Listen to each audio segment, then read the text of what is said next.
You doing all right? Got my glasses.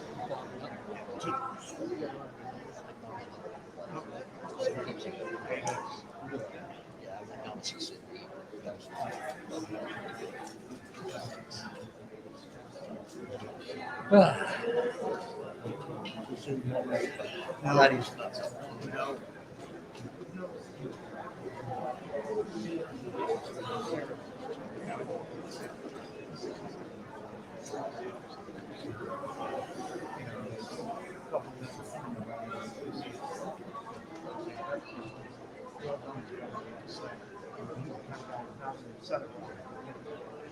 Not a lot of people say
yeah, I can't today. I've got to go single. I'm 30.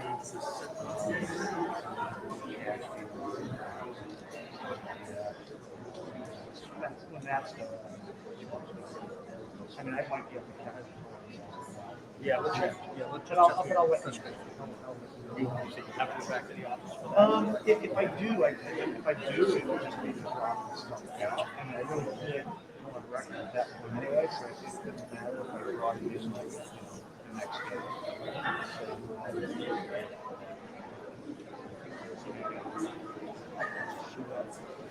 How's your trip? It was good. Yeah, it was fun. I gotta get chatted. Yeah.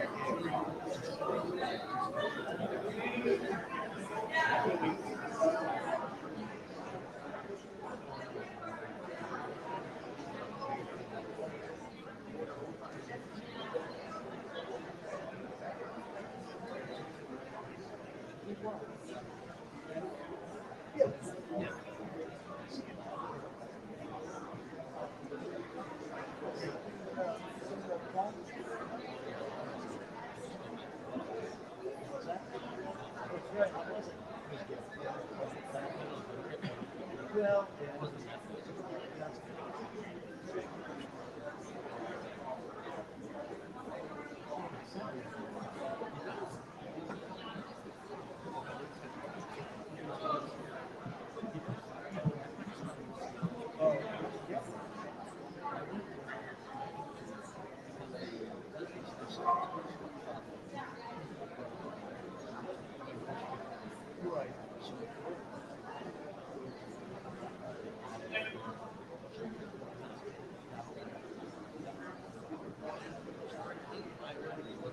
Ladies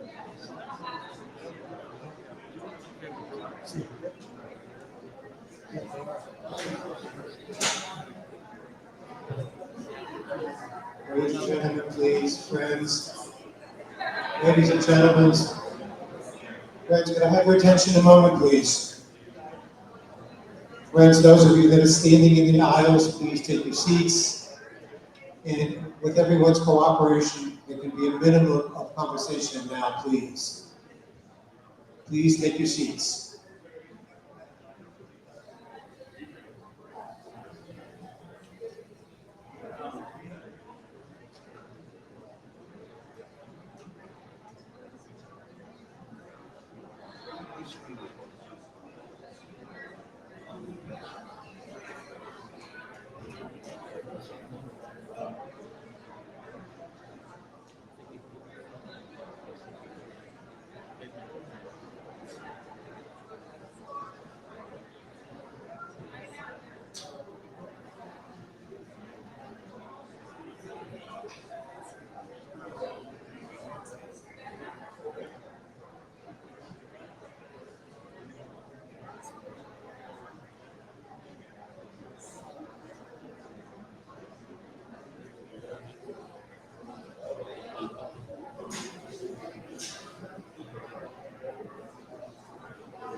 It's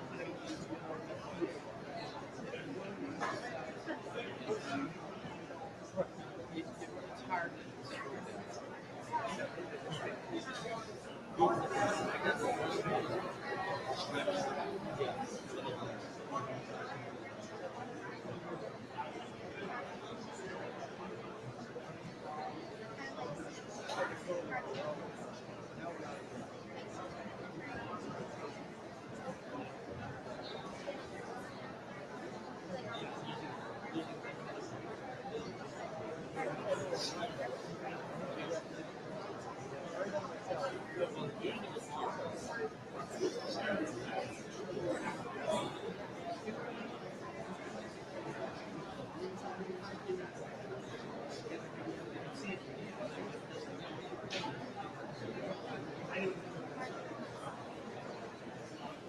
Friends, please, at this time, friends, please take your seats or you bring your family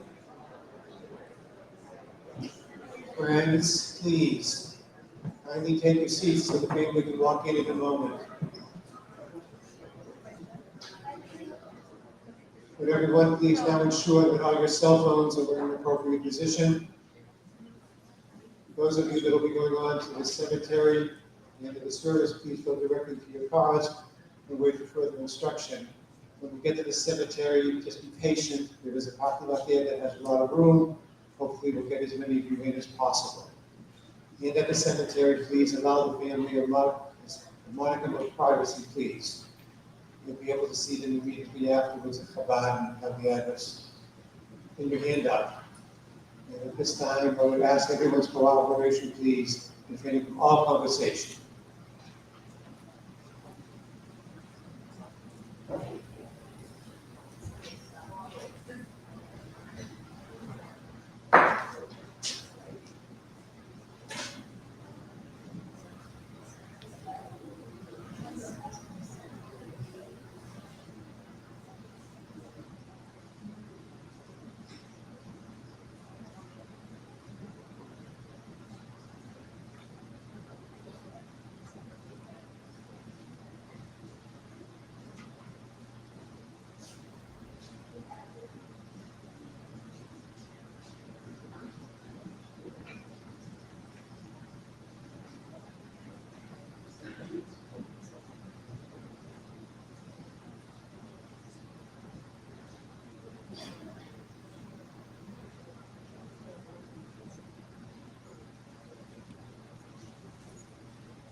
Afternoon.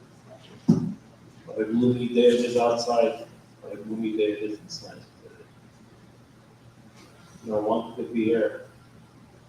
No one wants to be here, but we're here.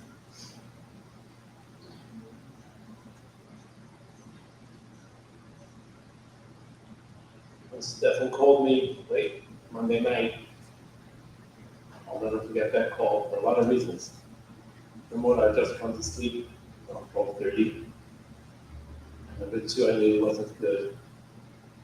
And then got the call.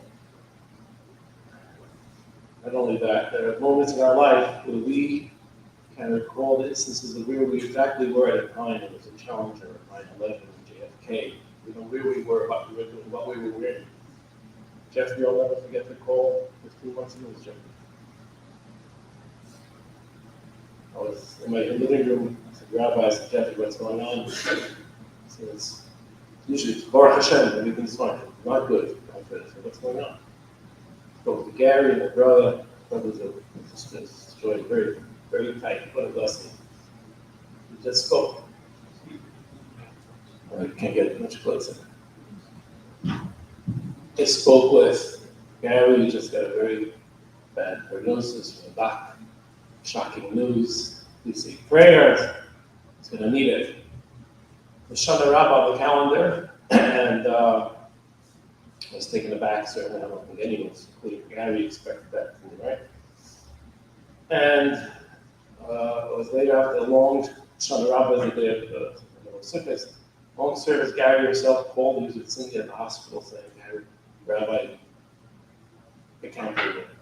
I can't believe it. It can't be. And he realized, I think maybe on the extent, how serious that was. Of course, we all put our forces together, and here we are.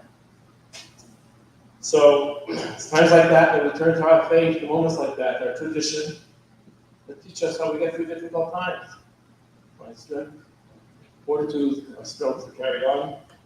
Basically, there are two primary obligations that we have to carry out.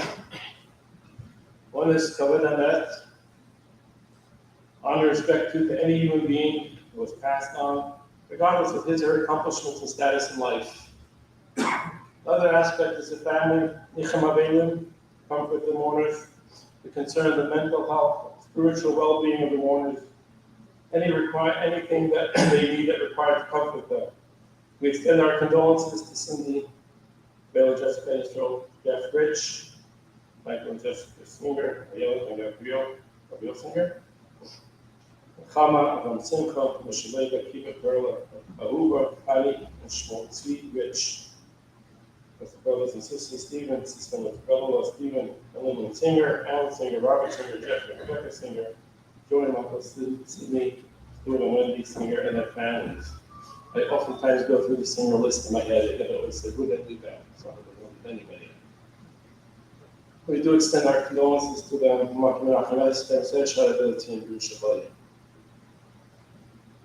we start with asking Mechila. Mechila is asking forgiveness. Went through the night with Joy and Michael and Cindy that night. Gary, with Yosef and Yitzchak Lev, we ask for forgiveness. If in any way, shape, or form we didn't honor you the way you would like, properly honor you, we deserve. And if we have in any way, God forbid, fulfill your wishes, we hereby publicly ask for forgiveness. I'll begin with the memorial prayer. Adonai Elohim v'tadeu enesh tachasheu, tachashveu, Odom lo'odam yom v'ta'ev, v'giyat v'chol v'od, yom v'vavish, v'tzimenu v'yod, v'novi v'chokma, sh'otam v'rei yashvik, yashvik yachid v'shalem, after the nafshi v'chol, tikkun v'cheli stella, v'lachshei v'ovavish, v'ovavish v'choki v'yi hazam, yashvik v'chol v'kishahayim, v'ruach v'shul v'ovaviyin, Hashem Hashem, which is translated, Lord, that is man that you recognize him, the Son of Man that you think of him. Man is like a breath, his days are like a passing shadow. The morning blossoms and grows, and the evening fades and withers. Teach us to count our days, which shall require a heart of wisdom. Guard the innocent and watch is upright for the destiny of man into his peace. But God will ransom my soul from the grave, for he will surely take me. My flesh and my heart yearn.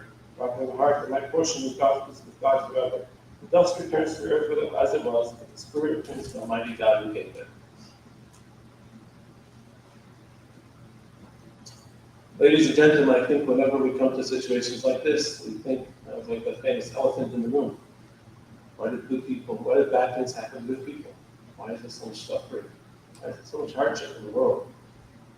You can't open the paper, you can't turn on the television, you can't watch the news. Your best brother teaches talking. Why is it so many tragedy before all people of all human beings all the time, every day? It's a difficult, fragile world we're living in right now, more than ever perhaps in history. And of course, we're not going to understand this, and I'm going to give you a lecture in 5 minutes to make you understand it, as if I understand it. But the fact is, that prophet said, his thoughts, God's thoughts are not our thoughts. One different way to God's infinite or finite. We have intellect, but it's very, very limited. We cannot understand the ways, we just have to have faith. And faith begins where logic ends. The fact is that there's a bigger picture that we're not privy to. We just see bits and pieces. We can only see certain parts that we're privy that we get to see. Of course, there is always a bigger picture. Sometimes we get to see the bigger picture, more often than not, we never do, but there is a bigger picture. Hashem HaKadosh Baruch Hu has his calculations and his understanding. Of course, obviously at this point, Mary's mission for his soul on this earth has come to an end. And God wanted to have him back next to him. Close to him. He's completed the mission in 67 short years. But we must believe that it's all part of the bigger understanding. Gary had the best story. He repeated it to me many times, and I repeated it to other people many, many times. He says, Dad, when he was young, Dad, everything was memories of wait, and sure was under his name, right? Senior family, sanctuary. But say, Gary, come to meet the minion. Minion is when you come in the morning to prayer. Actually, 3 times a day, morning minion. And Gary can't be bothered. Minion, fine, there's a lot of things to do, places to be. He says, Gary, everyone says, Gary, you come to minion to start the day at the minion, it's shul. You'll have a much better day, your day will be great. I said, Dad, okay, I rest, and he goes with him to shul one day. And he gets to the minion. Later in the day, circumstances he's playing or doing or working, he falls down and badly bruises his leg or his knee. And he said, I don't understand, 1 second. This wasn't supposed to happen to me. And he comes home, Dad comes home and says, Dad, I don't understand. You told me this morning, if I got a show in the morning, I'll have a good day. Explain to me why I hurt myself. Why did this happen? Irving in his quiz said, imagine if you didn't go to minion. But we never understand the things that happen, the way they happen, and when something compared to something else that happens in terms of why it happens, the way it does what it does. We say in the morning prayer, the liturgy, it says, God, the soul that you give me is pure and is pristine. It's entrusted in me, within every one of human beings. And when we're done after our life on this earth, it's returned to you. As long as the soul is within me, I say thank you. The word neshama comes from the word neshima, to breathe. Soul the soul is an essential part of Hashem, of God Himself, that He breathed into us and to every human being. So this famous Talmudic question, Tractate of Shabbos, talks there about Amalei Rav Yosef Rav Yami Rav Avos. He says, "V'may zar tfei Amalei tzitzis." One great sage says to another, "What mitzvah was your father most careful about?" In this case, he said the mitzvah of tzitzit during the palace of cutting the tassels after a certain age.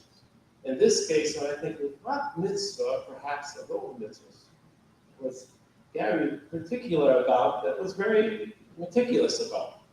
And I would say, undoubtedly in my mind, was that of honoring his parents and the significance of the journey of his soul. His yahrzeits were locked in. The anniversary, the Kaddish commitment was like none other. For those that don't know, we say Kaddish memorial prayer for someone in our immediate family passes away, children, parents for children, children for parents, typically, for a commitment of 11 months. Not just saying it at home, not just saying it whenever you want, just saying it once a day, 3 times a day for 11 months. Many of you here have been called to action, you know. You stop taking Gary Singer's calls after a while, all right? Minyan and the Kaddish morning, day, and night, you think he didn't have to work for a living. And that was his passion. He deeply felt what we're talking about now, the journey of the soul, that has aliyah neshama for every time we do a mitzvah, every time we say Kaddish. It was just a DNA. And, you know, it overwhelmed him and everybody else. Of course, not his thing, it's to be allotted. That's something everyone should do to honor the parent of the Kaddish. But it was months and months out. When is the 5th of Adar, Rabbi? Is it, you want to make sure that the calendars, that the Hebrew secular calendar meets up. Is it a Friday? I might be traveling. Could you get me a minyan of Chabad and so and so? I need to say Kaddish about that. Later on, of course, for Bernice just a couple of years ago. But he had that commitment, and it was unwavering. So, unfortunately, he started his commitment when Gail passed away at a very young age in 1984. He said, I'm going to say Kaddish for her kids, to ladies. And he made the commitment. And later, when Irving passed away, it was a no-brainer. He do it for Dad, and they do the year. But he stood up at Shiva and Singer House in Ledgewood and said, I did it for Gail, I did it for Irving, my dad, I do it to Mom. And the community wasn't the same, there were less people around to make that commitment. And he was relentless. He said, we're going to do it. We're going to commit 3 times a day. Shabbos going to come out to say Kaddish. And he did it. And then, so COVID came, I guess, the very, very last end of almost the 10th month in. Beginning of the 10th month, right? We said, we'll hide in the basement, we'll do it. No one has to know if we're getting together. We'll finish that year, but of course, the people coming didn't want to be exposed, God forbid, and deadly. We fell short by a bit. But the fact of the matter is, that this was deeply important to him. And for those that remember, Merchants, a company called Merchants. So Merchant Motors used to be so it was a Hupset. We made the minyan there very often. It was a Merchants Motor minyan in Irving's office, that Stephen took over for many years. That was a little shul that we had, many shuls and Merchants. And Gary made it mandatory, that you participate. Not only that, 10 years next week, because my mother's there, it's right, for Irvinsky. And when I came back with the same predicament, Gary says, Rabbi, we have your back. We'll make it mandatory Merchants for all Jewish employees to report 4:30 the Stevens office, and make a minyan. If it's overtime, we'll pay you overtime. It's a must. How can I ever thank him for that? So clearly he believed in eternity. The soul never dies. And it was something very important to him, that the soul is eternal. Physics teaches us that no substance truly disappears, it only changes its form. For example, take a tree, for example, can be made into a table or a chair. When the wood is burned, it then changes from its it changes from giving off, it again changes from giving off heat to gas. The tree, the chair, and the fire are all different forms of the same substance.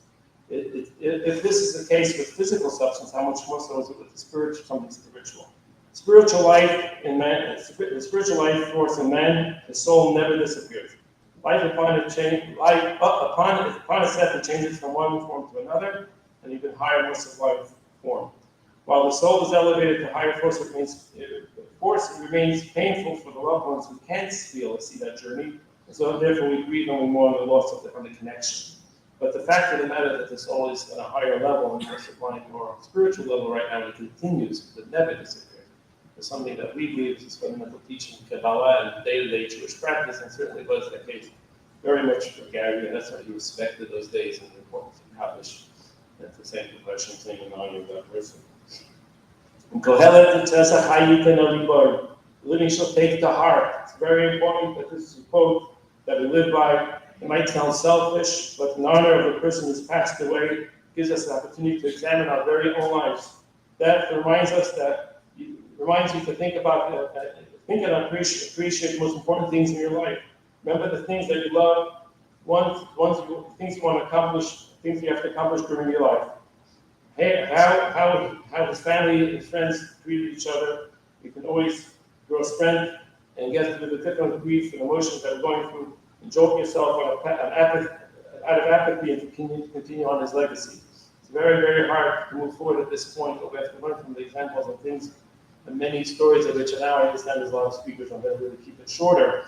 The stories from Gary's own life that we can really share, that really represent Gary's legacy. But in short, we all know about the world's famous now Gail Singer blood drive. That was taking a tragedy from a very young, beloved woman life and turning it into a catalyst of so much good. The fact of the matter that hundreds of thousands of people, Stephen, how do we know how many people's lives are saved as a result of Gail's passing, and the fact that the blood drive became the biggest blood drive, don't we get it wrong, New England, in the world, East Coast. And every year it continues, and certainly Gary is very much behind that, and it's something the Singer Sidney family is doing for so many years, almost 40 years, I believe, and it continues on in the future. While I was sitting Shiva 10 years ago next week in New York, Gary, Michael, Jeffrey headed into the car, shocked me, $5 down, $5 back. Spend a half hour, 40 minutes to comfort me, my dad, he should live and be well in our family. Drove in, didn't go to movies and see Brooklyn, I drove in, spent time at the Shiva house, turned around and went back home. How can I ever thank you for that? How can I ever forget that? I'll tell you, Gary, over the last few years, especially since we were able to have a Chabad Center Jewish Living on River Road, has really become involved more so with us on a day-to-day basis.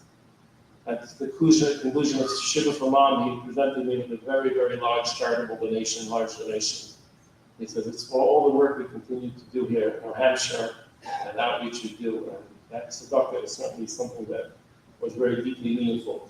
My friends, the possessions we have and the things we earn and take with us in our life, stay here. But the things we give away, the charity we give to the company and us on high. I will tell you that he mentioned to me so many times that he's so grateful for the blessings that Almighty God has blessed him with. I think the family hall has the same slogan. He said he really is in a position we could have retired much, much earlier in life and sat back and spent more time doing the things he enjoyed. But he said, Cindy said, don't you dare. So we know that that's something he said many times, and he meant that Cindy, you're a wise woman, right? I'll tell you another thing I want to mention quickly, and then we'll finish up. Every year in Yom Kippur, it's a high holiday season, Shem Kippur. We wish each other have a happy New Year, have an easy fast, right? And I don't know if he remembers, he said this to me a million times, or every time he didn't remember, and he had the thing, I said, my daughter Bela says, don't say have an easy fast. That defeats the purpose. It should be a meaningful fast. It should be a meaningful fast. It should be moving your fast every year. And I know you're telling me this every year. And he says you have to be meaningful so that it transforms you or makes you a better person. What's the point of fasting? So I will say, the singers and the Sydneys that were there, we were so deeply, deeply pleased that we were able to have Gary and some of the brothers with it, Michael Joy, this Yom Kippur for the first time he's come before. Actually, the year before I blew shofar for his house because he was so in such great pain he couldn't walk. We blew shofar for Robert was out for some reason. not feeling well. He flew up at the house. But this year, thank God, he was committed to come and being there together with my brother-in-law. We had a nice crowd. And afterwards, he said to me, Rabbi, this is the most meaningful kippah I've ever had in my life. So certainly, we realize how precious life itself is, and that we have to really be able to appreciate every day the blessings. And please don't take birthdays for granted, and don't take the things in your life for granted. Life is fleeting. We're all vulnerable. Things are not there to just be counted. As they don't count your time, but make time count. Make every day count. Let's all learn from the many positive things, aspects of Gary's life, and learn what we can emulate and what we can all emulate. Gary no longer could do the mitzvot and good deeds and divine commandments that he so enjoyed, attending the synagogue and doing acts of chesed and charity and kindness. But we become his hands and his feet. We continue his legacy through us, through his children, and through our community. We must transform this pain into growth. We're going to hear from quite a few speakers. So we'll move them all. Ayelet Singer, yes, Ayelet. Please come up. Brand lawyer.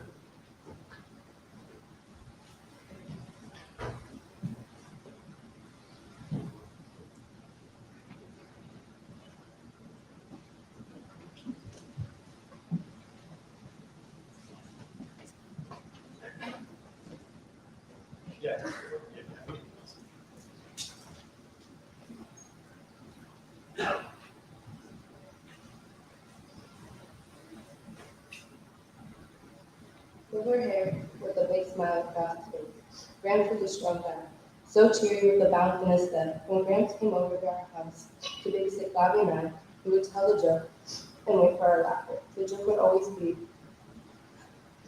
the school bus trip. He would always ask, okay, remember, you're the bus driver. First step, you pick up 2 people. The next step, you pick up 4 people and drop off 1. The next step, you pick up 5 people and drop off 2. And so on and so on and so on. Until the last question you would always ask, what color is the bus driver's eyes? And I would always forget what color the bus driver's eyes were. And then I would remember at the end. He would always tell me that joke every time he came over, and I would memorize it for whenever I would tell my teachers and my friends. I laughed so hard to the point I was falling on the floor with tears in my eyes. Gabby and I would cherish every single moment until our eyes started getting heavy. He'd tell stories about Dad and Leo as kids. He would do as much trivia, anything from sports to presidents to geography questions, as we could. We could always ask Gramps when we needed advice, and he never had to tell us anything twice. His laugh brought joy, and his smile brought happiness. Now us babies who used to sit won't echo any longer with his laughter since he's passed. But to those who know and love him like he always will, his memory and being will warm our hearts until we one day pass too. Tears come running down my face as I heard you couldn't make it to my bat mitzvah, and I couldn't hold it in when I heard it was due to cancer. I will always love you, Gramps, and I'll love you every day. As I was crying at this exact moment, I knew you would soon be in a happier place. I just didn't know how soon or how far along. Now I can't see you, can't feel you, or can't hear you. But I know I will never love anyone as much as you. You're my granddad, you're my best friend, my buddy. You are everything that the world meant to me. I would rather be your granddaughter, and I hope you're proud of me too. My love will follow you wherever you go, for how I love you so much. Although I feel sorrow and hate, you can't fight it. You told me everything as time passed by. I never wanted you to die. We did a lot together through the years, and I want you to know I'll never forget you. But I will never forget your soft hugs when the years run like this.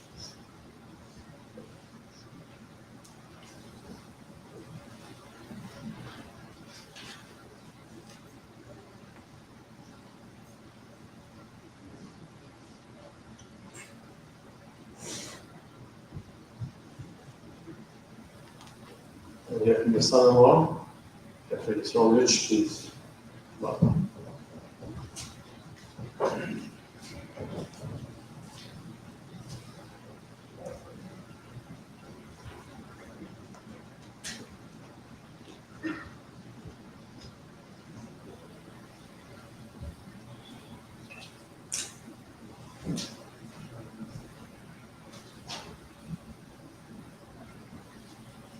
before I begin, I just want to say that, I'm standing up here, but I'm speaking on behalf of my wife as well.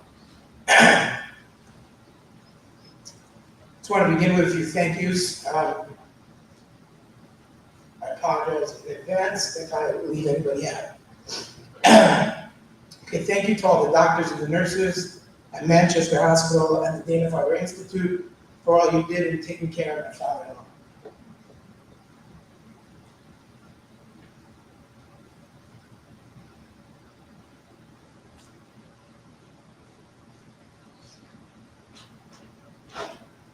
Specifically, I want to mention Dr. Paul Richardson, who we felt was like a messenger from God. He gave such special care. He won't play about his responsibility as a doctor. He gave out a cell phone number for Cindy to use, for brother-in-law to use. He was just there whenever it was needed. As you already heard, my father-in-law was blessed with a very close and supportive family.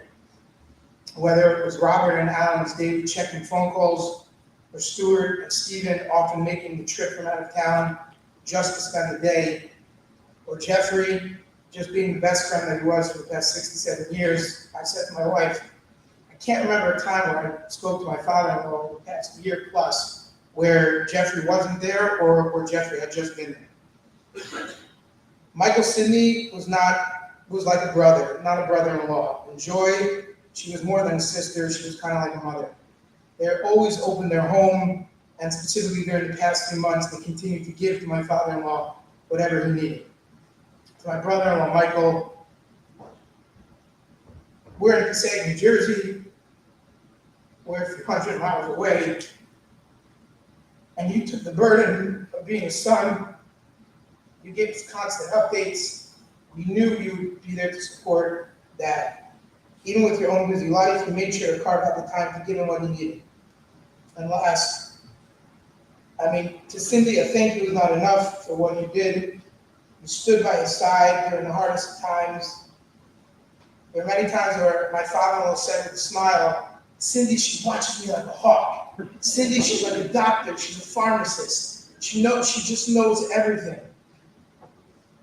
And she did. You were his support system. You were there every second whenever he needed. And as I said, thank you. It's not enough. But my father-in-law had a strong spiritual side to him, with his own personal connection to God. One of the stories that sticks out the most is his personal connection with tefillin, the spiritual straps that we wear daily. We're taught that wearing these straps daily is a sign of a covenant between God and the Jewish people.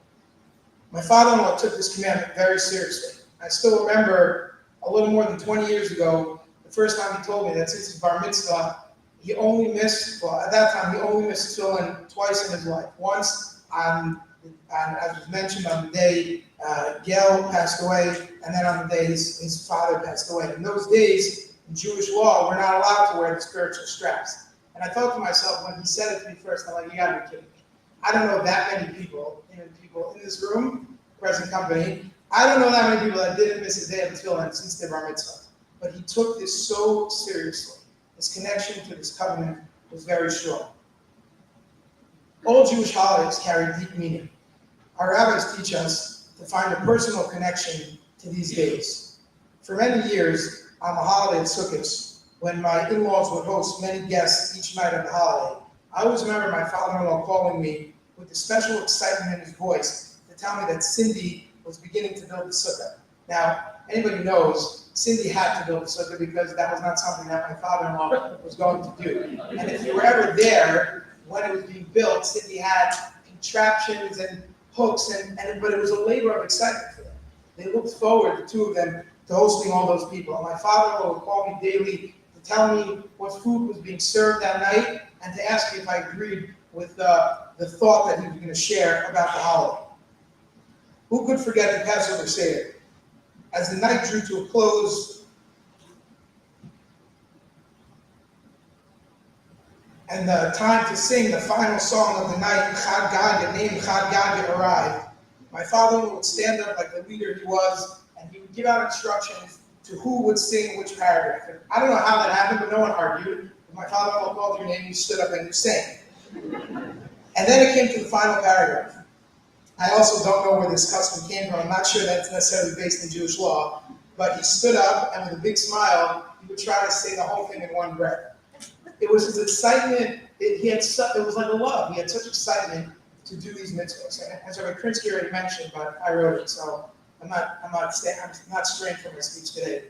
This year, as he continued to battle, it was so important for him to pray in Rabbi Krinsky shul on the high holidays. Leading up to Rosh Hashanah and Yom Kippur, numerous phone calls, he told me, if I can physically go to shul, I'm going to go, and I'm going to pray. And he was. And like Rabbi Krinsky mentioned, he was so excited to tell me about the chazan and how beautiful voice he had and how meaningful of a davening, of a prayer service it was for him. Because these are the things that were important to him.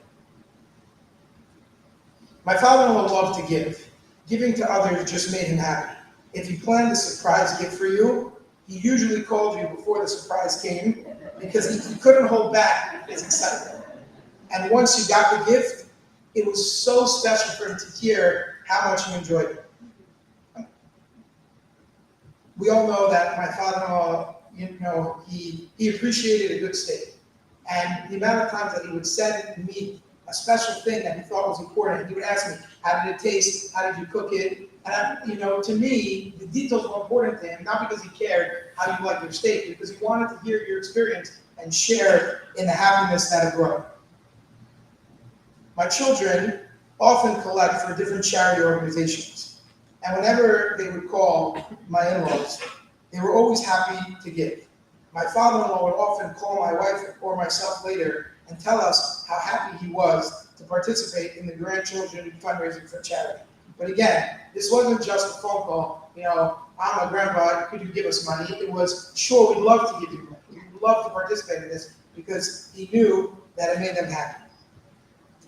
This next memory goes back a long way, but it's etched in my mind. For my daughter's Nechama, one of her birthday parties, I guess it was a costume party. And I think Cindy came up with the idea that my father-in-law should dress up as a Jewish singer for children called Uncle Moshe. I'm not going to describe it into what it looks like, but it looks pretty silly.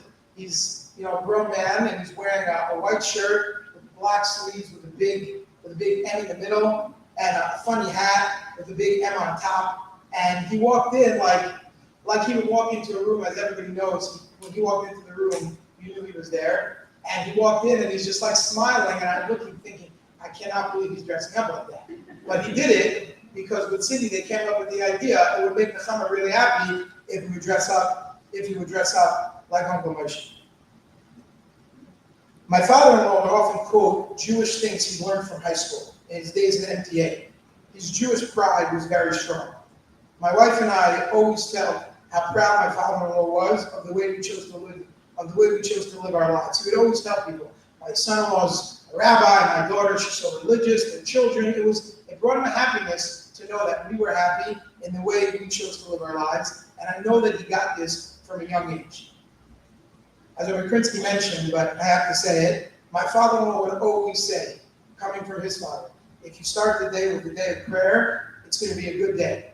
And at the end, over the past year, there were thousands of prayers that were given on his behalf. And I know how much comfort it gave him. I once told him, because the thought just came into my mind, that there's an army of people all over the world praying for you. He repeated this to everybody.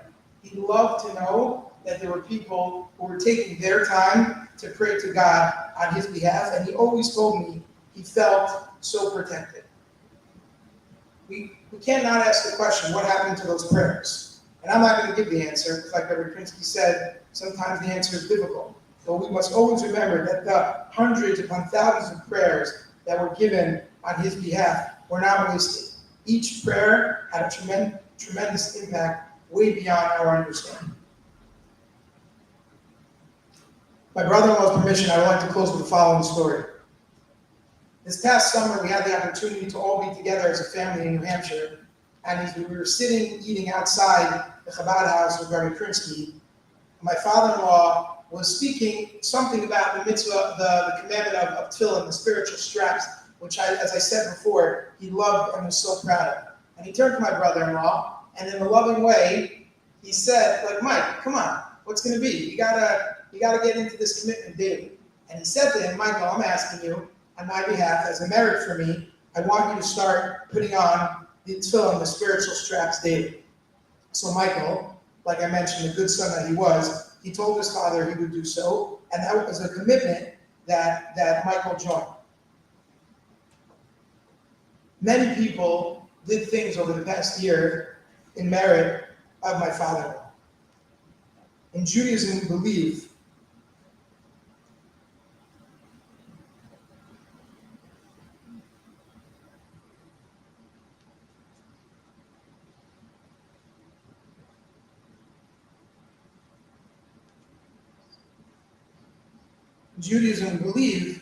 that the soul departs, and in this world, the person who is deceased can no longer perform the commandments to get him or her extra merits.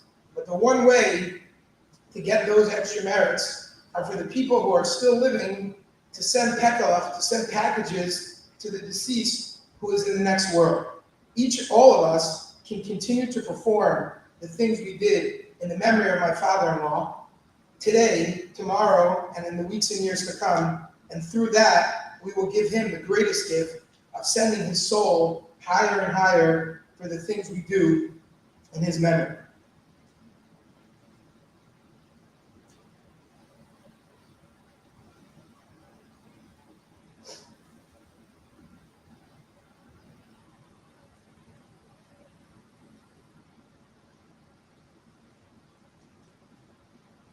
My father-in-law, Yehuda Yosef, labor. On behalf of my wife and my family, I want to ask Chila, I want to ask forgiveness if we ever did anything to harm you or to cause you discomfort over the past year and for your entire life. May his soul be bound with the bond of the eternal life.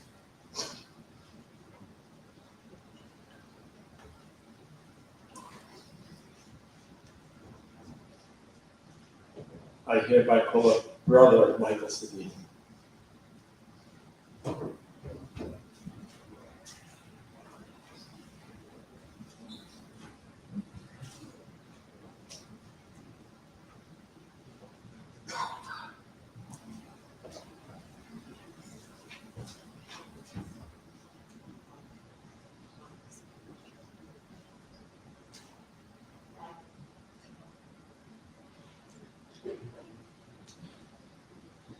First, no, it's from a rabbi Polaire, who used to be the rabbi here in the Temple of Israel many years ago. And we sent it, I know I felt I could speak as to read. Baruch Diana and that Susie and I, the entire Polaire family, were sad to hear of Gary's passing. Our family's history in Manchester was inextricably bound to the entire Sager Mississippi family. Gary's death is a sad reminder of the finite nature of our lives. As such, it is for us, the living, to fill our days with you with the spirit of Torah, mitzvot, and Kabbalah, Chesed, deeds of loving kindness. Indeed, Gary did that at the time he walked this earth. Gary was not only a congregant of our beloved Temple Israel, which I served at Temple Israel, he was my sometimes trusted advisor, most times breakfast buddy after morning services, and always my friend. May his soul be vouchsafed into the Tzor HaChaim, the literal container of righteous souls that rest immediately according to Kabbalah's mystic tradition under the very throne of Almighty God. Truly, he was Messiah. Personally, I will miss his smile, his unremitting ebullience, his very large personality. He was one of a kind, to be sure. May his rest be in honor and in peace. Brother Richard Polaire.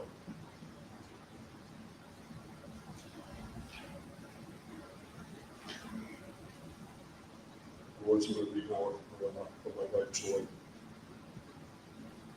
Gary and I were always so close. During the early years of our childhood, we were the youngest two Singer children until our younger brother Stuart came along when Gary was about 10 years old. This closeness in age brought a special bond between us. During Gary's illness, our love, bond, and friendship grew even stronger. Our souls entwined with each other in that special way only siblings can share. We spoke many times a day, and we knew each other's schedules to a T. In recent months, we reminisced daily about our childhood family and friends, and especially our parents. Gary cherished his parents' teachings, and he quoted daily both his parents and the lessons that he learned from them. It was easy to be devoted to Gary because of the love that he gave in return. Every day he told me and Michael that our mom and dad would be so happy and proud of our closeness and how we took care of each other. Each day he would tell me how much he loved Cindy, Jessica, Michael, his grandchildren, and siblings.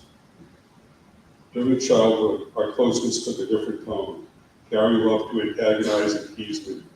My parents once left us alone with a babysitter while they went to Europe.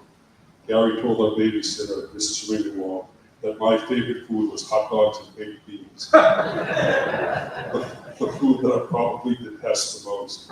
Mrs. Ringwald wouldn't believe that this was a joke and made me eat each morsel. Needless to say, it was not a good outcome. And Mrs. Ringwald refused to babysit for us again, decided that Gary and my brother's antics were beyond her pay grade.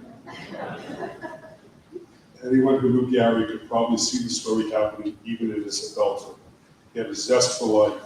Everyone knew when Gary was in the room. His booming voice and large physical presence, playful and loving personality, dominated any room he was in. He enjoyed regaling those around him with stories of his adventures.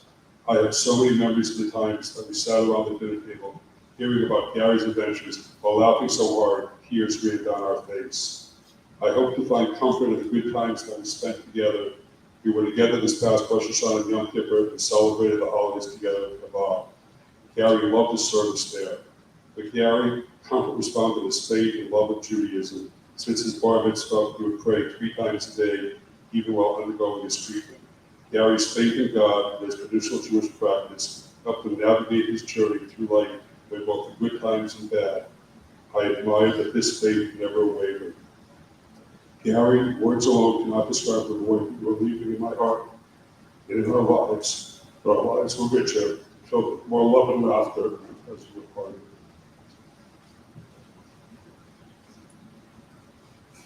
So this is the highlights. Thank you everyone for coming and honoring our dear Gary with your presence. I first met Gary over 50 years ago when Joy and I started dating. Gary and my other brother-in-laws were like big brothers to me, and Gary always treated me as a brother and referred to me as his brother, never a brother-in-law.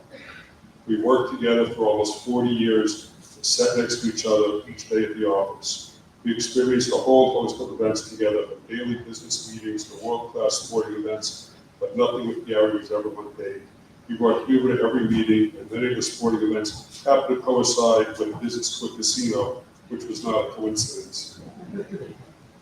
Traveled the world together with our spouses. I have many cherished memories of the times we spent together as friends and brothers. Gary enjoyed teasing those around him. I was probably one of his favorite people to tease. It was always done in a loving way. The bond that we had was so unique and special, especially because we spent so much time working, traveling, and playing together. Gary was a larger-than-life personality. You always knew when he was in the room, as his spirit filled the space with positive energy and laughter. Gary had a plethora of stories he loved to share, but one of his favorites was when we co-chaired the capital campaign for the Salvation Army's new building. One day we had 2 separate meetings with both the President of Bank of America and the Chairman of the Board of Citizens Bank. I told Gary that we had to wear suits because we're meeting these important business people, and they would likely be dressed up as well. Gary complained mightily that he didn't want to wear a suit or a tie, but he acquiesced. When we had our first meeting as citizens, we were ushered into the boardroom, and the chairman came in wearing khakis and a polo shirt. Gary repeated that story countless times, and it never failed to put a smile on his face. There were other stories that Gary told mostly about me that might have had a morsel of truth, but as you know, Gary never let the truth ruin the story. When Gary started experiencing pain from his illness, we helped coordinate his care and got appointments with the best doctors and hospitals. With the support of his doctors, Gary fought valiantly to get his multiple myeloma into remission. He went from appointment to appointment and procedure to procedure with Cindy by his side. During his many appointments and procedures, Gary never complained and fought back as hard as he could. Ultimately, the disease took my best friend away. Gary, you were already missed by now.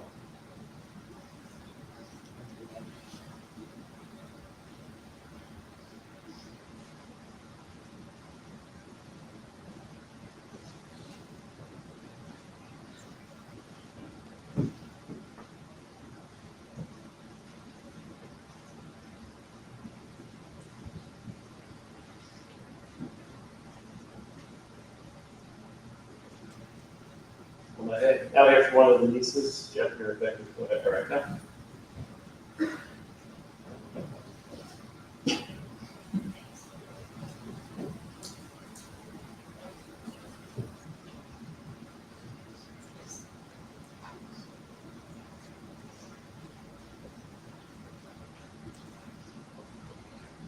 Hello, I'm Erica, and I am reading the words from my dad, Jeffrey Singer, brother to Gary.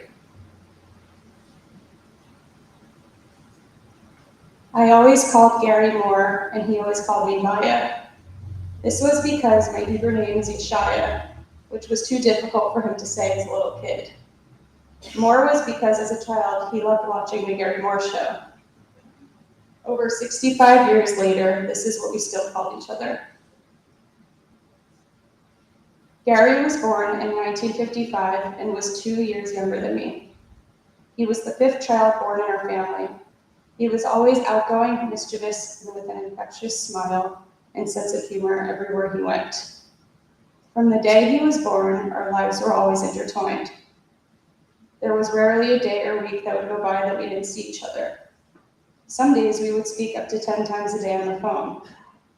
Whether it was to discuss work, the latest score, our bets on games, or family, there was always something to talk about. We could finish each other's sentences. As young children, some of my fondest memories were of playing stickball on North Street and going to Livingston Park to play baseball with my brothers. When the sun went down, we would go to Doris Park and try to catch frogs. Later in life, we would all play basketball together in my parents' driveway and at local colleges. As teenagers, Gary, Robert, and I went to MTA for high school, where we lived in the dorms together, while Alan and Stephen were on the same campus at Yeshiva University. When we went home for the summers, we worked on an ice cream truck together to help our parents pay tuition. As you can imagine, we also loved eating the ice cream and talking throughout. As college students, we both went to NYU, where we lived in a house together in Queens. There was nothing we loved more than going to Shmulka Bernstein together. My father even set up a charge account for us because we went so often. Later, during my senior year at NYU, Gary convinced me to move out of my bachelor pad and live with him and his new wife, Gail, in Kew Gardens Hills for 6 months. To this day, I treasure these moments that we were able to still be roommates and take care of each other. Then it was time for us to begin working at Merchants.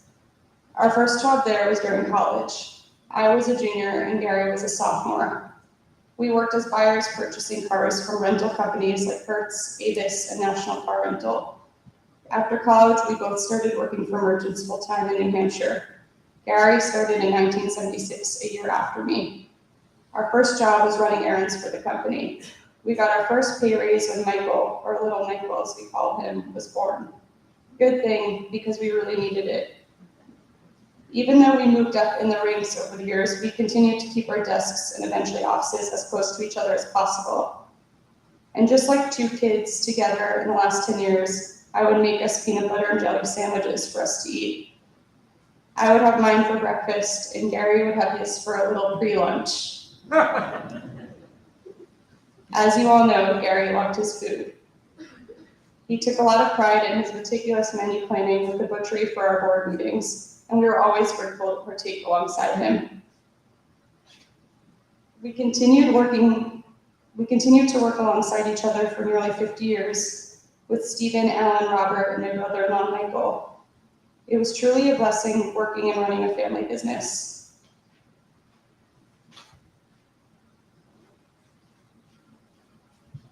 Gary was a beloved boss and coworker and was truly an integral part of our success. I'm so glad that he could see it through to our final day there. And if working together wasn't enough, we built houses next to each other in Manchester. We loved being neighbors and had an opening in our backyards so we could seamlessly walk to each other's homes. I know our kids loved visiting each other and seeing the pond filled with fish in your backyard that you loved too. If it wasn't for the encouragement of Gary and Gail, I would never have met my bride, Rebecca, or Rifki, as he called her, in 1978 at a Shabbos Nachmu weekend in Grossinger's in the Catskills. Having you by my side definitely gave me the confidence to talk to Rebecca, and my family is grateful. Gary loved nothing more than being with people, especially family. His pride and joy was his wife of over 30 years, Cindy, his Florence Nightingale, and his children, Michael and Bela, as well as his 10 grandchildren. When our mother was alive, he would call and visit her throughout the day. They would love to fill each other in on the latest family gossip. Gary would go out of his way to spoil her with her favorite treats. She especially enjoyed the chocolate ice cream. He wanted nothing more than to bring a smile to her face. He also loved his family dearly. He would host our weekly card games and feed everyone before the games, usually one of his new soup recipes that he loved making. We went on countless sports road trips together, including March Madness trips to Las Vegas. We loved going out for dinner, and he really enjoyed trying new restaurants. He loved sitting next to me and usually ended up eating half of my meal when I wasn't looking. Now I see where you got that from, Dad. No one liked to plan a vacation more than Gary, and we definitely benefited from his planning. From bike trips to whitewater rafting and an amazing trip to Anguilla for his 60th birthday, Gary and Cindy organized unforgettable trips, and we are so grateful to have these memories. Gary's Jewish identity was also very important to him. He took pride in going to minyan and putting on his tefillin every morning.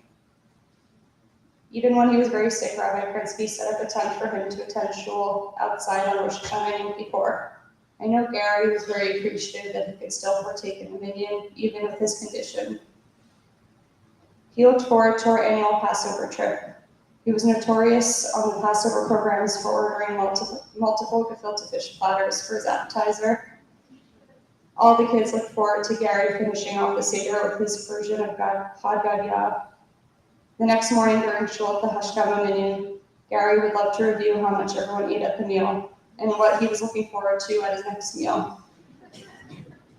And being around family, his siblings, their spouses, parents, children, grandchildren, nieces and nephews, was something he really treasured on these trips. He was a legendary storyteller and was always the life of the party. Our last Passover together was this past year in Fort Lauderdale. Despite the COVID restrictions and many obstacles, we were able to be together for Pesach one last time. I would like to thank Cindy for the wonderful care she took of Gary. Words cannot express how much we all appreciate your dedication, unwavering support, and love that you gave them over the last 30 years, and especially the last 18 months. I know it was difficult for you too, and the family is always here for you. The beauty of having a large family is that we have a strong support network. Not a day would go by where my siblings and I would not be in touch with him to see how Gary's day went. I believe he knew how much everyone cared about him, and it brought him great comfort to know how many people were praying for him. I would also like to thank my sister Joy and brother-in-law Michael for their dedication and special care they gave to Gary during his illness. This is a huge loss for our siblings, Stephen, Alan, Robert, Joy, Stuart, and all of our extended families. You had a tremendous impact on each of us. Michael and Bela, your dad loved you both so much. You were his pride and joy. His face would light up when he spoke of you and your families. Please know that we love you so much, and Rebecca and I and the whole family will always be there for you. When our mother passed away, I truly cherished our time saying Kaddish together. Gary came to Brookline almost every Shabbos with Alan to say Kaddish with me, as he didn't want me to be alone. Doing this together was so special, and I will still think of you every time I daven. In our conversations over the last few months, I would always tell him if I could take on some of his pain, I would. I hated to see him suffer. I loved my brother Gary dearly. I will miss him every single day. I will miss every single day alongside him. I know he will now join my mom and dad in a better place.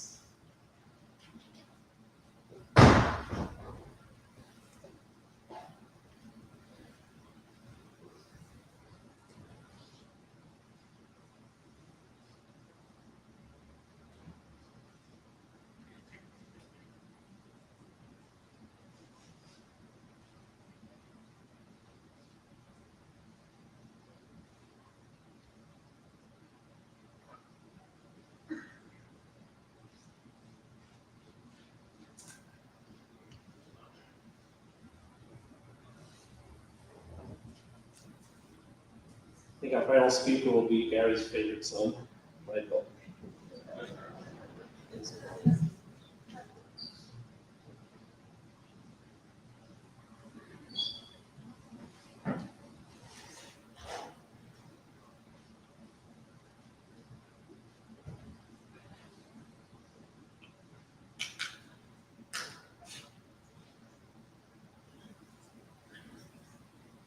I have a few stories I'd like to tell.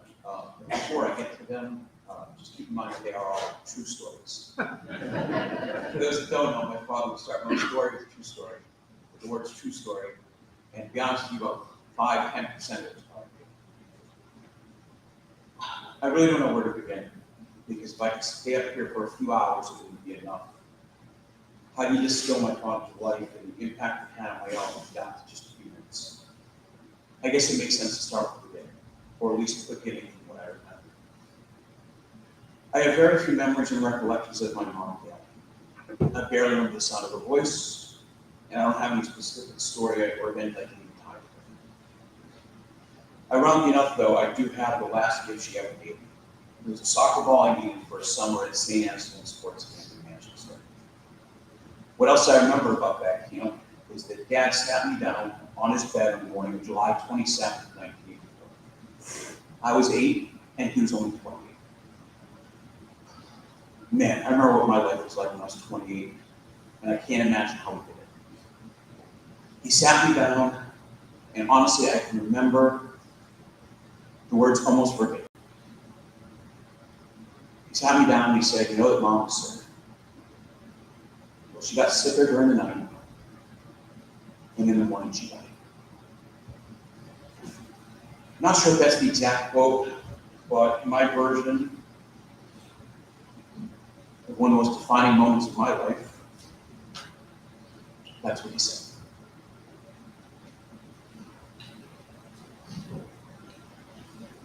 When you're 8 years old, you're told what to do, but very rarely told why. I knew that Dad wanted me to go to the St. A Sports Camp that day and not the field, but I didn't know why. It wasn't until 25 or so years later that one of his friends pulled me aside and told me that he wanted to be strong. He wanted to be strong for my sister and me, and there was no chance he'd be able to hold it together at home. I also remember during Shiva and the days that followed, sitting with him on the couch in the living room in the den, listening to Mom's favorite Jewish group, the Vegas, over and over. Always coming back to one of their signature songs, Late Double. In my life, in my 46 years, it was rare times that we saw Dad come. And listening to Vegas was one of those, or some of those times. That couch time meant so much to Bela and me that we both walked down the aisle at our respective weddings to Late Double. I know that Dad had helped, first with our nanny, Bobby, although the word nanny doesn't do it justice, what she meant to me and to us and to our family. And then with our second mother, because the word stepmother doesn't exist, who took the role of Mom when she didn't. Was it something she had planned? And eventually formalized that role by adopting us when we were young. But what Dad was to us during that time was heroic and brave and strong enough for the three of us that we felt safe in those years between Mom passing and Sin joining the family. And while Dad put on a face of strength and bravado, his food prep and cooking skills left something to be desired. As Cindy would tell it, pretty sure we lived on cereal for breakfast and deli sandwiches for lunch back then. Several weeks ago, my cousin Josh and I were visiting Dad in one of his hospital stays, and the topic of discussion was favorite sporting events we've seen in person. It only took a couple of rounds of naming places to realize how fortunate we all were to have witnessed these spectacular sporting events together in person. Some of my favorite memories, or best memories, aren't just going to those events, but sharing them with Dad. One that I remember vaguely but specifically, if that could be a phrase, was going alone with Dad to Game 7 of the 1984 NBA Finals when the Celtics beat the Lakers, and sitting in the upper levels of the Garden. People that know my father can probably not believe that we ever sat in the upper level. I know I have the ticket stub somewhere, and it's a reminder of some amazing father and son. Something I've tried to carry on with both Ayelet and Dad, my children. The truth is that while it was an amazing sporting event, and I do remember some aspects of the game, what I remember most is that the game was just Dad and I, and it was about 6 weeks before we lost my. Another event with only good memories is my all-time favorite sport. The event is so unforgettable, not because of the sport or the teams or involved in the score, but rather when Dad was asked to pick anyone from the whole family to enjoy it, he chose me. The 1999 baseball All-Star game was at Fenway Park. One of Dad's business associates, I believe it was from Citizens Bank, invited him to the game and asked Dad which brother he wanted to bring. He asked his associate right away if he could take me. At that point, his associate thought that was a great idea and invited his own son, who was about the same age. And the four of us went on to enjoy one of the great experiences. Between the game itself, Pedro Martinez doing his thing, and Ted Williams being brought up the field before, and the home run derby for the luxury box the night before, and got to personally meet both Bobby Orr and Ted Williams in the box. It was the perfect sporting weekend, and I got to spend it with Dad. We went to plenty of games together across all the sports, but very few were just he and I, and the All-Star Weekend is one where I talk about it often and always fun. When I left for college in 1994, coming from a tough dual curriculum school like Maimonides, I thought I could just coast an ace every class. Fast forwarding to my freshman year ending with disastrous grades and an extremely disappointing father. After letting me know how disappointed he was, rather emphatically, I think Cindy actually had to pour me a drink before he spoke to me. So thank you, Cindy. Dad handed me a letter full of advice for my birthday.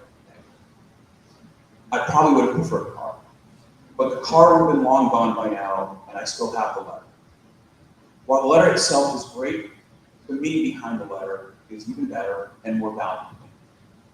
What it means to me is that no matter how badly I screwed up, or how badly I rebelled against his wishes, and I had a couple of biggies in that regard, he was always there and never threw it back. There's a notion in Judaism that a person's lifespan is dictated in one of two ways from the day he is born. That their entire life is built up to perform one act or deed, or that they are put on the earth to do as much good as possible. And when the Almighty is satisfied with that, he takes them home. I believe that Dad is in that latter category. If you read his obituary either late last night or early this morning, you saw a man equally dedicated to his Yiddishkeit, the act of being Jewish, and his family. He did so much good in both arenas. In his Yiddishkeit, what you see is someone who always tried to do right. Someone who always remembered that he was a prominent Jew in a relatively small state with not that many friends, and someone who was always proud of that Jew. He wanted everyone he encountered to feel that same level of faith that he had, and everyone to have a better impression of Judaism.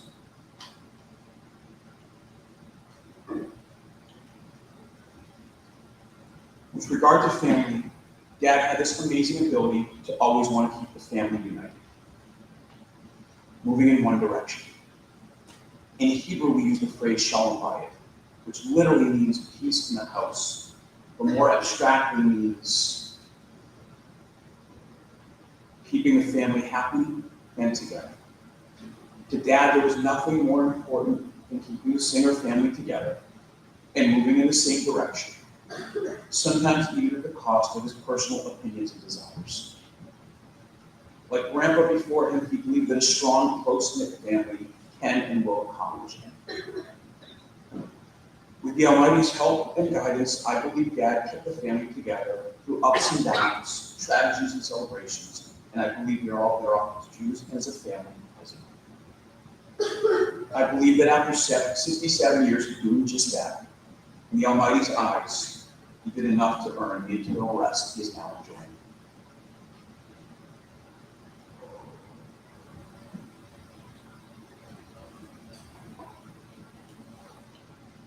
Dad, I tried to tell you as often as I could how much I love you, how much you meant to me, and how lucky I was to be able to say I was your son. I hope I did you proud more than I disappointed, and I hope that when you needed me most, you felt I was there for you. I love you so much. I miss you forever.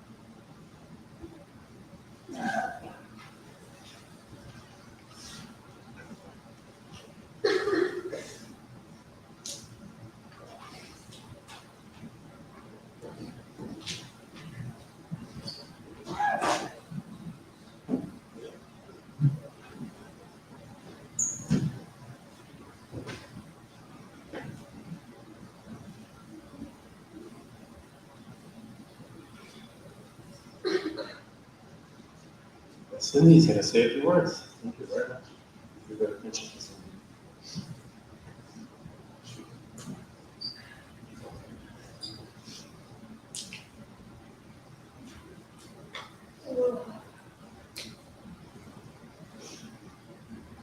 Thank you for all those words. For my beloved husband.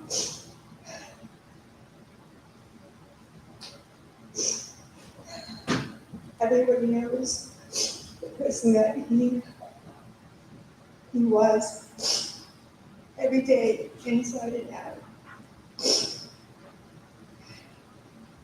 I just wanted to talk to him one more time.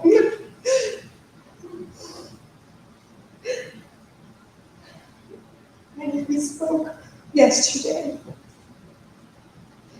Today's a new day. Our dialogue will have to change how we talk, but just always listen.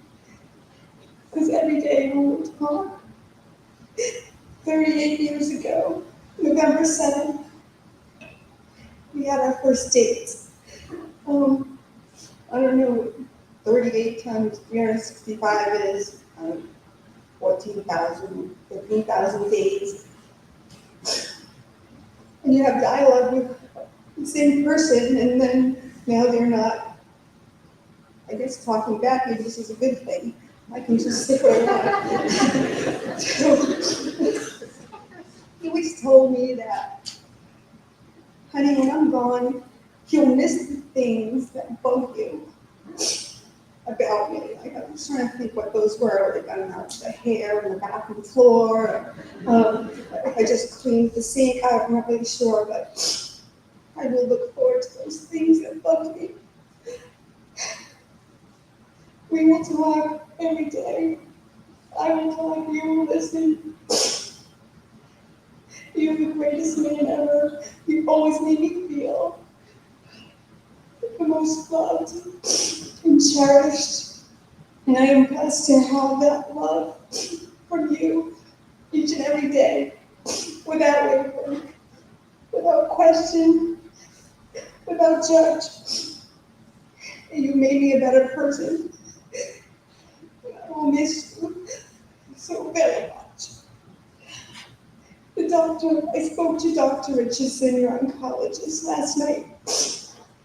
He told me that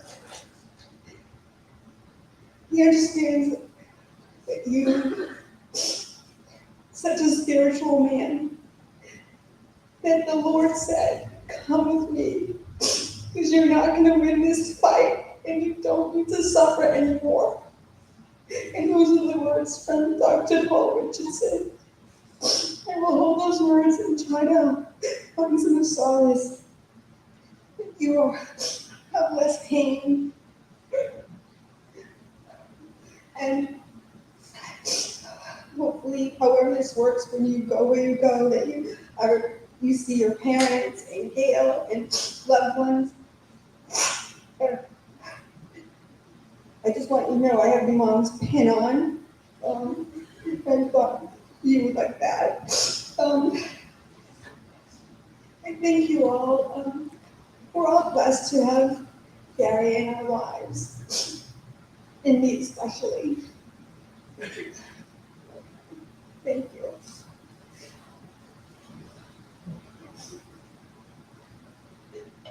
Good night.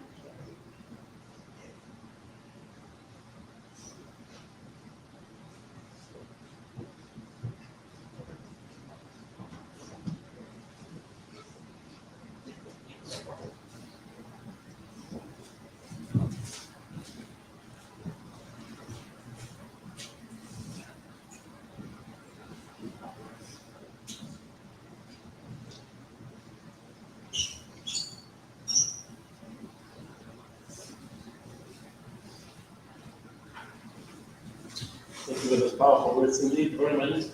Tournament is in the tournament. It's in the 11 difference than all 11. Words that come from the heart. Penetrate the heart. Closing thought, closing prayer. When a child is born and comes into the world, a boy or a girl, they think they really have a lot of choices in terms of that child. Sometimes it's difficult, sometimes it's a given. But the truth is, we're told that it's a form of Ruach HaKodesh, the Holy Spirit, that says this child will be called by this name. You've heard it time and time again in the last hour. Gary's Hebrew name is Yehuda Yosef. And the biblical names that he was named from two of the most colorful, from the 12 tribes, and Jacob's sons, most colorful brothers, Judah, Yehuda. The Quran should reflect the word Yehudim. Judaism comes from Yehuda, Yehudim. And of course, that fit him very well. Gary, as was mentioned, time and time again, Gary was very, very proud of the Jewish faith, and everybody knew that.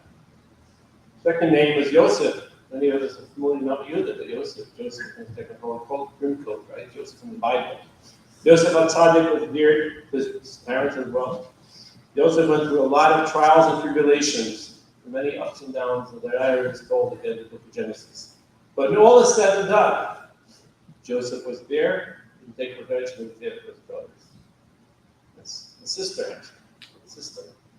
So Gary, you know, the brothers, it's a blessing, I said that all the time. They can get along and come along and get along. It's priority number one, certainly to their parents, and a blessing to them. That tough times, things don't go right, Gary would always be there for his brothers, they would be there for him, and of course his dearly, dearly beloved sister Joy, brother-in-law, that they had to be there, they were there for each other, just as Joseph, his namesake in the Bible, was there for his sibling.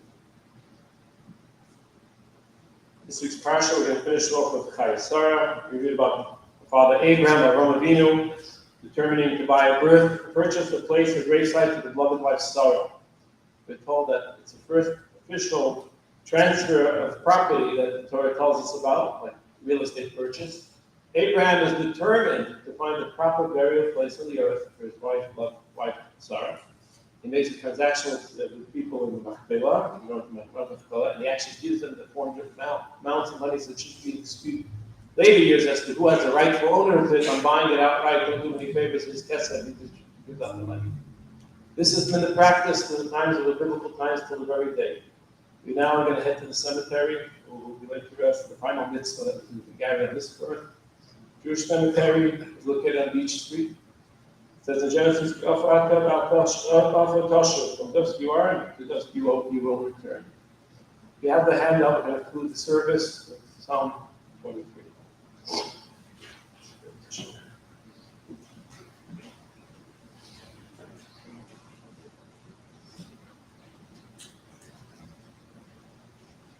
read it in the Hebrew, then we'll read it together in English, and we'll turn it over to Mr. Defter. Yeah. Nizman David, Adonai Elohim Yaseh, and I establish Yakteni Amen, Yofas in our lady. Nafshi Yeshai Elohim, Magnet Tzedek, V'ma'am Shaloi, Gam Pi Eilach B'Tei Tzomavas, Loitira Rak Yaktah Imadi, Shech Lecha Meshantecha, Heima Yenachmuni, Halai B'Fam Ha'Shov, Neged Tzedek L'Shante L'Shemen, V'Shik V'Isi L'Goya, Ach Toi B'Chesed, Yitfuni Koyim V'Chaya, V'Shat V'Ezra L'Yai, L'Yai Lech Yamen. Hand up these feet together, Lord is my shepherd. The Lord is my shepherd. I shall make my down.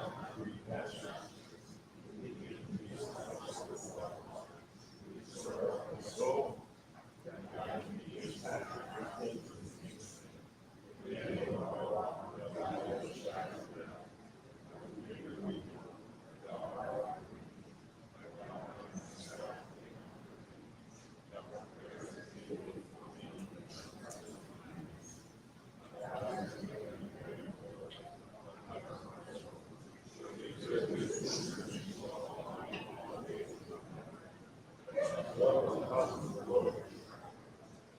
just as Marat Machpelah in Israel is the most famous holy site that's visited by thousands and thousands of people probably every day. There was a cemetery here. Michael Sidney spearheaded a tremendous campaign. It's our holy site, so we have holy, we should visit when we can. Visit in good times and difficult times. So they offer prayers. Talk to the ones that show you that they hear you. And pour your heart out there for everything good. Thank you for a blessing. The kids in Iran, Mashiach and Alpha, we believe it's not a subject for now. The resurrection, the coming Mashiach, and all our dearly beloved loved ones that passed on will be once again reunited with you. Very happy, speedy in our days of becoming Mashiach. Mr. Defter, David.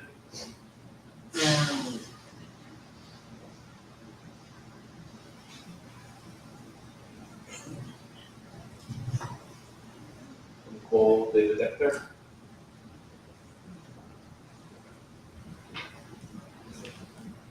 Don't forget your coats, your belongings, umbrellas. I think the rain. They have subsided. It's chilly and raw out there. We'll head toward the cemetery. Like there's a procession, follow along.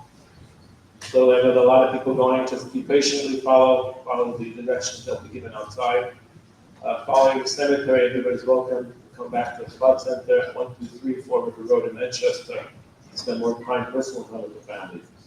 Everyone have a blessed rest of the week. David. Paul Barrett.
you.